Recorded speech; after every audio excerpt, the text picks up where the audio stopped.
नमस्कार। आज हम बात करेंगे H1B वीजा के बारे में। अमेरिकी राष्ट्रपति डोनाल्ड ट्रंप ने नए H1B वीजा आवेदनों पर $1 लाख यानी लगभग 88.74 लाख रुपए का शुल्क लगाने की घोषणा कर दी। अब यह नियम 21 सितंबर 2025 से लागू भी हो गया। भारत में आईटी और अन्य पेशेवर क्षेत्रों में काम करने वाले लोगों के लिए इस फैसले के बाद एक ऊहापोह की स्थिति बनी हुई है। हालांकि इस पर क्रिया प्रतिक्रिया भी देखने को मिल रही है। हाल ही में भारत के विदेश मंत्री एस जयशंकर ने भी कहा कि देशों की स्थानीय आबादी अपनी श्रम जरूरतों को पूरा नहीं कर सकती है, इसलिए उन्हें प्रवासी श्रमिकों पर निर्भर रहना पड़ता है और निर्भर रहना पड़ेगा। अमेरिकी अगर कंपनियों की बात करें तो अमेरिकी कंपनियों को उच्च कौशल वाले विदेशी जो पेशेवर होते हैं, यानी कि हाई स्किल्ड जो फॉरेन प्रोफेशनल्स होते हैं, उनको अस्थायी रूप से अपने यहां काम करने की अनुमति देने के लिए H1B वीजा को जाना जाता है। आपको बता दें कि वीजा एक आधिकारिक दस्तावेज यानी कि एक ऑफिशियल डॉक्यूमेंट होता है जो कि विदेशी नागरिकों को प्रवेश करने के लिए, स्टे करने के लिए और वर्क करने के लिए अनुमति देता है। तो आइए समझते हैं H1B वीजा के बारे में क्या है इसके प्रमुख तथ्य। सबसे पहले उसको देख लेते हैं। तो देखिए, आव्रजन अधिनियम 1990 यानी कि इमिग्रेशन एक्ट 1990 के तहत इसकी व्यवस्था की गई और ये नॉन इमिग्रेंट यानी गैर अप्रवासी लोगों के लिए ये बनाया गया था। विशेष तौर पर जो लोग वहां पर अस्थायी रूप से स्टे करके काम करना चाहते हैं उनके लिए, यानी नियोक्ता प्रायोजित यानी एम्प्लॉयर स्पॉन्सर्ड यानी कार्य वीजा इसको कहा जाता है। किन लोगों को यह वीजा दिया जाता है? तो इस वीजा को पाने वाले लोगों के पास बैचलर डिग्री हो सकती है, हायर डिग्री हो सकती है या इसके इक्विवेलेंट कोई वर्क एक्सपीरियंस हो सकता है। साथ ही साथ अगर इसकी बात करें, इसकी वार्षिक सीमा की बात करें, यानी एक वर्ष में कितना वीजा दिया जाता है, उसकी संख्या कितनी होती है, तो इसकी भी 3 श्रेणियां हैं। अगर पहली श्रेणी में देखें तो रेगुलर H1B वीजा होता है, यानी कि ये सबसे साधारण श्रेणी होती है, सामान्य श्रेणी होती है जिसमें आवेदन अगर करते हैं तो इसके तहत 65,000 वीजा प्रदान किया जाता है। फिर दूसरी आपकी श्रेणी है एडवांस डिग्री एप्लीकेंट्स की, यानी कि ऐसे आवेदक जिसके पास में एडवांस डिग्री हो, यानी कि अमेरिकी विश्वविद्यालय से, अमेरिकी यूनिवर्सिटीज से अगर उन्होंने मास्टर्स किया हो, हायर डिग्री वाले लोग हों, तो उनको अतिरिक्त 20,000 और ऐसे लोगों को यह वीजा प्रदान किया जाता है। इसके अलावा अगला है एग्जेम्पशंस फॉर स्पेशल इंस्टीट्यूट। कुछ ऐसे विशेष शिक्षण संस्थान से पढ़े लोगों को इन दोनों कंडीशंस के अलावा छूट भी दी जाती है, यानी कि इसके अतिरिक्त भी उनको वीजा दिया जा सकता है अगर वो किसी हायर एजुकेशन से उन्होंने पढ़ाई की है, किसी गैर लाभकारी संस्थान से वो जुड़े हुए हों या किसी सरकारी अनुसंधान संस्थान से उन्होंने कोई विशेष डिग्री ली हो। तो ऐसी कंडीशन में exemptions for the special institutes ये छूट प्रदान की जाती है।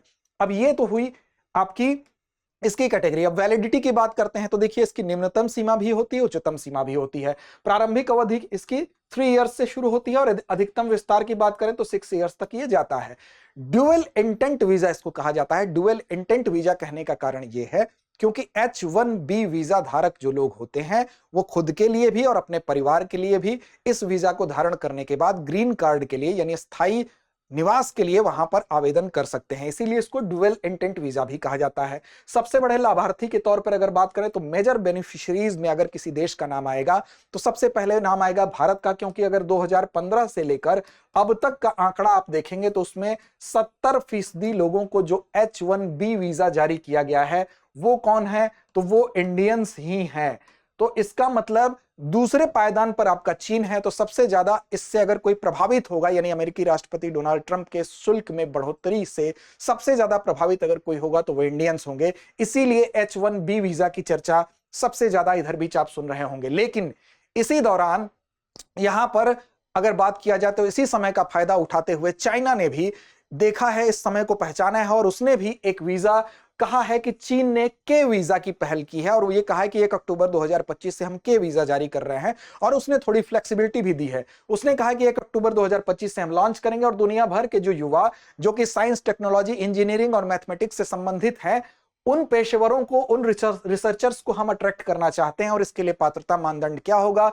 तो पात्रता मानदंड यही है कि आप चाहे साइंस के हों, टेक्नोलॉजी के हों, इंजीनियरिंग के हों या फिर मैथमेटिक्स के हों, इन क्षेत्रों में हाल के दिनों में आपने स्नातक किया हो या आप पेशेवर हो तो आप इसके लिए आपकी पात्रता है। साथ ही साथ वैश्विक या तो चीनी संस्थानों से आप स्नातक या हायर डिग्री आप हासिल किए हो तो भी आप इसके लिए पात्रता रखते हैं। या एक शर्त और जो फ्लेक्सिबल बनाई गई है, जो छूट दी गई है, वो इसमें दिया गया है कि अभी तक अगर आप चीन में जाते थे, चीन में आप काम करना चाहते थे तो आपको पढ़ाई करने के लिए या किसी कंपनी या संस्था का आपको क्या करना होता था, चीन में काम या पढ़ाई करना अगर आप चाहते थे तो आपको किसी संस्था को स्पॉन्सर उसके द्वारा होना पड़ता था, यानी कि प्रायोजक आपके लिए कोई संस्था होनी पड़ेगी तभी आप जा पाते थे, पढ़ाई कर पाते थे या नौकरी कर पाते थे। इसमें फ्लेक्सिबिलिटी देते हुए स्थानीय प्रायोजक या नियोक्ता की आवश्यकता नहीं दी गई है, यानी कि इस मौके का फायदा चीन उठाते हुए के वीजा का पहल भी उसने जारी कर दिया है। तो ये पूरा का पूरा मुद्दा था। अंत में बारी आती है अभ्यास प्रश्न की और इसकी जिम्मेदारी हमेशा की तरह होगी आपके ऊपर।